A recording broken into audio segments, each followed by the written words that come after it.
పార్సీలకు India ఒకే ఒక్క help చేస్తే ఆ కృతజ్ఞతాభావంతో వాళ్ళు ఇండియాకి ఇప్పటికీ హెల్ప్ చేస్తూనే ఉన్నారు. అసలు పార్సీలు ఇండియాకు ఎలా వచ్చారు?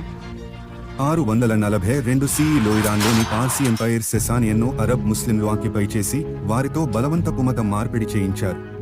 మతపరమైన హింసను తట్టుకోలేక ఆశ్రయం కోరుతూ పార్సీలు అనేక దేశాలు తిరిగి చివరికి భారతదేశ పశ్చిమ తీరాలను చేరుకున్నారు. గుజరాత్లోని సంజన్కు చేరుకున్న పార్సీలకు కింగ్ జెడరానా ఆశ్రయం కల్పించడంతో పాటు వారి మతాన్ని అనుసరించడానికి స్వేచ్ఛను కూడా ఇచ్చారు. ప్రస్తుతం ఇండియాలో కేవలం 0.6% పార్సీ జనాభా ఉన్నారు.